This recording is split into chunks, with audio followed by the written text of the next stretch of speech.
Johnny Depp and Amber Heard, fame, money, sex, drugs and rock and roll. So, what's the problem? An opportunist blonde femme fatale manipulates a wealthy older man and brings about his downfall.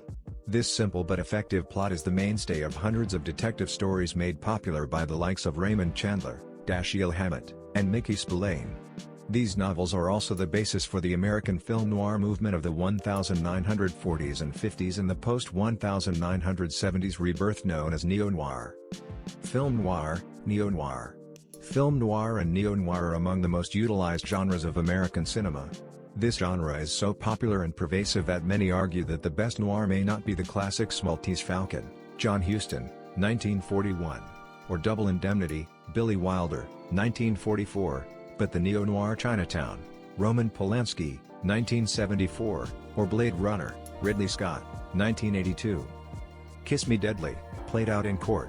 One of my favorite noir films, and a template for all future Bond movies, comes at the tail end of the classic noir period and is called Kiss Me Deadly, Robert Aldrich, 1955.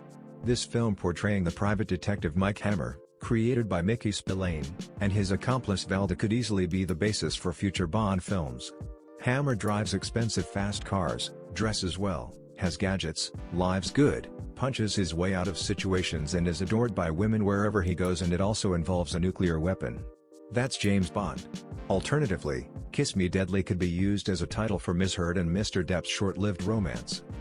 Childhood programming. While I was watching Johnny Depp's testimony in the defamation trial against Amber Heard, I noticed a storyline that is all too familiar. In fact, no part of this story stands out as original in any way. It has noir written all over it, plus some added basic psychology, something that I call childhood programming. Emotional ammunition. Based on his testimony, Mr. Depp transitions from an abusive mother to an alleged abusive wife. He basically hid from his mother in the bathroom and does the same with his wife. Is anyone surprised by this? We are all byproducts of our childhood programming and are doomed to repeat them until we learn to identify the patterns, use the experiences as ammunition to quicken our growth, rise above them and move on. The blueprint for a femme fatale. A wickedly smart, attractive young woman is trying to protect and secure her future by any means necessary. That's the blueprint for femme fatales in literature and on film. In film noir, the femme fatale is the real heroine of the story. In those films she is always the smartest person in the room, as she manipulates everyone to fall in love with her. It's a survival tactic that is highly effective if played by the right woman. Trauma as a weapon. Mr. Depp mentions in his testimony in the April 2022 defamation trial that Ms. Heard used her intimate knowledge of his past, including his childhood traumas, as a weapon against him. For me, the situation reads more like, Mr. Depp enabled Ms. Heard so that she can replace his mother and continue those traumas, because they represent feminine love to him. It is possible that he may feel that if he is not being triggered in some way, he is not being loved. The core issue with this pattern is that it can't last long with the same person. It has the tendency of getting redundant very quickly, especially for individuals like these two who are highly active creatively. Lack of imagination. I believe the downfall of their romance may have been lack of imagination. The situation seems to have become too repetitive. The same one page of dialogue over and over again. It's possible that Ms. Heard, after some time, may have sounded like a broken record and wasn't triggering Mr. Depp's neurons like she used to. $30,000 monthly bill for wine is justified. Mr. Depp allegedly spent $30,000 a month on wine. It sounds like an outrageous sum, almost like an accounting error, until you realize that the bill wasn't for Mr. Depp alone, but for his entire party, including allegedly Ms. Heard's large crew of friends. And the wine being ordered wasn't ordinary but at $500 a bottle Vegas Acelia, considered the best wine coming out of Spain.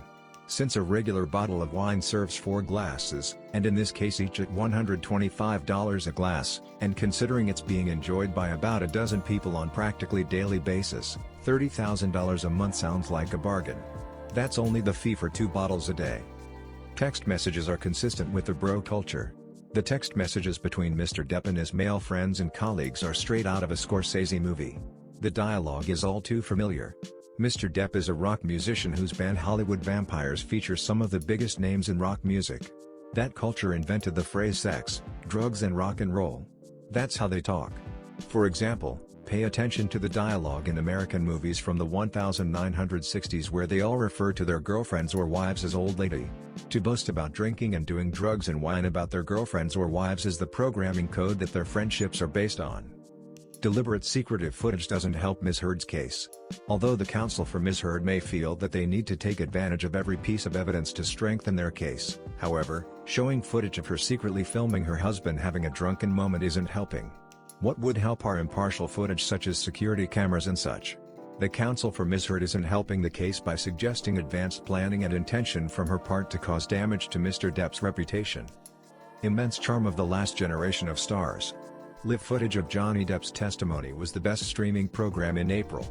This guy is a real star. He uses with charm, heart and charisma. His generation of actors, which include Brad Pitt, Nicolas Cage, and Tom Cruise, who are all born in the 60s, are the last of the grand film stars. The only exception is Leonardo DiCaprio, born 74. I still love you, Steve. I'll always love you, Slim, but you ruined my life. If this wasn't real life and just a Disney movie, they might have decided to end it with the actress playing Ms. Heard, with tears in her eyes, crying out to the actor playing Mr. Depp, while he is seated in the witness stand, "I still love you, Steve." With him replying, "I'll always love you, Slim, but you ruined my life." One great movie away? To wrap, I believe regardless of the outcome of this trial, Johnny Depp could be one great movie away from a comeback.